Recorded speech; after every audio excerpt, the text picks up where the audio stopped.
सुप्रभात बच्चों। आज हम आपके बीच चर्चा करेंगे क्लासरूम प्रैक्टिसेस कक्ष अभ्यास। आज हम आपको बताते चले कि हम आप अपने वास्तविक जीवन में जब शिक्षण प्रशिक्षण के विभिन्न प्रारूप को देखते हैं और विभिन्न प्रारूप को अध्ययन एवं अध्ययनरत होकर के जब हम शिक्षा के विभिन्न आयामों को सीखने और समझने की प्रक्रिया को अपने जीवन में धारण करते हैं और जीवन में धारण करने के बाद हम आप अक्सर क्लासरूम प्रैक्टिसेस का सहारा लेते हैं, जिसको हम क्लासरूम प्रैक्टिसेस को हम आप कक्ष अभ्यास के नाम से जानते हैं। हम आप अपने दैनिक जीवन में एवं वास्तविक जीवन में कक्ष के अंदर अधिगम का संगठन एवं विश्लेषणात्मक रूप से हम प्राचीन काल से ही हम एक महत्वपूर्ण अंग मानते हैं और जैसे ही एक महत्वपूर्ण विषय के रूप में लेते हैं वैसे ही प्राचीन काल में गुरुकुलों में छात्र द्वारा शांत भाव से शिक्षा ग्रहण की जाती थी और शिष्य को गुरु के नियंत्रण में रहना पड़ता है। उसी प्रकार गुरु के निर्देशन का या उनके दिशा निर्देशों का पालन करना पड़ता था। गुरु शिष्य के सीखने का विश्लेषण करके उनकी अधिगम प्रक्रिया का संगठन करता था और जैसे ही संगठित करता था वैसे ही छात्रों वर्तमान स्थिति के अंदर बाल केंद्रित शिक्षा के संदर्भ में हम आपको इस बात को भली भांति जानते हैं कि विभिन्न प्रकार की प्रक्रिया एवं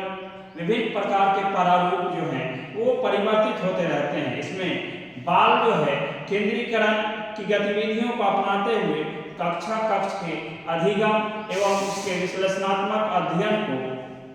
संगठित रूप में लेता है। बालकों में की रुचि के अनुसार शिक्षा को शिक्षक के द्वारा व्यवस्थित किया जाता है और जब शिक्षा को शिक्षक के द्वारा व्यवस्थित किया जाता है तो शिक्षण अधिगम की सामग्री का प्रयोग शिक्षण अधिगम की प्रक्रिया के द्वारा हम वर्तमान समय में देखते हैं कि कोई भी शिक्षा व्यवस्था कक्ष अधिगम जो है शिक्षक और छात्र दोनों की उन भूमिकाओं का निर्माण करते हैं जिसके माध्यम से शिक्षक अपने पठन पाठन की शैली को निर्माण करते हुए छात्रों के मन मस्तिष्क तक पहुंचाने का प्रयास करते हैं। शिक्षक या प्रशिक्षु अनिवार्य रूप से इस बात का प्रयास करते हैं कि हम जिस प्रक्रिया को स्वीकार कर रहे हैं वो अधिगम में संगठन का रूप है और अधिगम में कोई भी संगठन का रूप उसी समय हो सकता है जब वो क्रियाकलापों पर आधारित होता है, जब वो विभिन्न प्रकार के क्रियाकलापों पर आधारित होता है तो शिक्षक और छात्र दोनों प्रयोगों के द्वारा उद्देश्य पूर्ण होकर के उद्देश्यों को छात्रों के अवांछित व्यवहार को रोकते हुए वो ये प्रयास करते हैं कि वांछित व्यवहार के द्वारा उन्हें प्रेरित करें और प्रेरित करने के साथ साथ उनकी आवश्यकताओं को जितने संसाधन आपके पास उपलब्ध होते हैं उन संसाधनों का प्रयोग करके शिक्षक चाहता है कि छात्रों के अंदर बहुत सारे ज्ञान को विभिन्न प्रकार के दृष्टिकोण पर आधारित होकर के विद्वान अपने दिशा निर्देशन में छात्रों की सहभागिता को संपूर्ण कर दें और जब छात्रों की सहभागिता को संपन्न कर दें तो इसके बारे में एक थिंकर है प्रोफेसर एस.के. दुबे ने अकॉर्डिंग टू एस.के. दुबे के अनुसार कि कक्ष की जो कोई भी प्रक्रिया है सुचारू रूप से उसी समय चलती है जब शिक्षक और छात्र दोनों कक्ष प्रबंधन का इसी बात से माना जाता है कि शिक्षक द्वारा संपन्न किए जाने वाले सभी प्रयासों में कक्ष में उपलब्ध सभी मानवीय एवं भौतिक संसाधनों का सर्वोत्तम उपयोग करते हुए शिक्षण अधिगम प्रक्रिया को प्रभावशीलता हेतु उपयुक्त वातावरण का निर्माण करता है, जिसको हम कक्ष अभ्यास के नाम से जानते हैं। और कक्ष अभ्यास के अनुरूप प्रोफेसर एस.के. दुबे के अनुसार कि कक्ष का जो वातावरण होता है वो शिक्षक और छात्रों के व्यवहारिकता पर निर्भर करता है कि वो शिक्षक कितना अच्छा पढ़ा रहा है और कितना छात्र कितनी अच्छी तरीके से अलग अलग भूमिकाओं के निर्माण के माध्यम से वो समझ पा रहा है और अपनी समस्याओं का समाधान भी कर पा रहा है। दूसरे थिंकर हैं according to R K. Sharma. Shrimati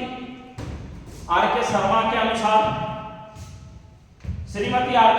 अनुसार कक्ष प्रबंधन इस बात पर निर्भर करता है कि शिक्षक के उन प्रभावी प्रयासों से है जिसमें शिक्षार्थी के अवांछित व्यवहारों को परिवर्तित करते हुए वांछित एवं शिक्षण अधिगम की प्रक्रिया हेतु उपयोगी क्रियाकलापों को उत्पन्न किया जाता है, जिसको हम आप इस स्पष्ट रूप में कह सकते हैं कि शिक्षण कक्षा कक्ष प्रबंधन जो है शिक्षक के शैक्षिक वातावरण का सृजन करता है और सृजनात्मकता पर आधारित होकर के छात्रों की सारी समस्याओं का समाधान करते हुए संपूर्ण उपलब्ध संसाधनों का सर्वोत्तम प्रयोग करता है और प्रयोग करते हुए शिक्षण अधिगम की प्रक्रिया को प्रभावी बनाने में अपनी ओर से महत्वपूर्ण भूमिकाओं का निर्माण करता है। इसलिए शिक्षण अधिगम की प्रक्रिया जो है क्लासरूम प्रैक्टिस जो है कक्षा कक्ष अभ्यास जो है ये काफी महत्वपूर्ण है और कक्षा कक्ष अभ्यास शिक्षक और छात्रों के द्वारा एक दूसरों की भूमिकाओं का निर्माण करता है, जिसके माध्यम से शिक्षक अपने छात्रों की कौशलात्मक ज्ञान पर आधारित होकर के सही दिशा निर्देशन में ऐसी शिक्षा देता है जिस शिक्षा के माध्यम से छात्रों की समस्याएं समाधान में बदलती हैं और कक्षा कक्ष अभ्यास शिक्षण की रूपरेखा निश्चित हो पाती है। धन्यवाद, आभार। आप लोगों से रिक्वेस्ट है कि आप हमारे चैनल को सब्सक्राइब करें, लाइक करें, शेयर करें और अच्छी से अच्छी वीडियोस के साथ मैं आप तक उपस्थित हूँ, इसलिए आप अपने सहयोगियों को इससे जुड़ने का सहयोग करें। धन्यवाद, आभार।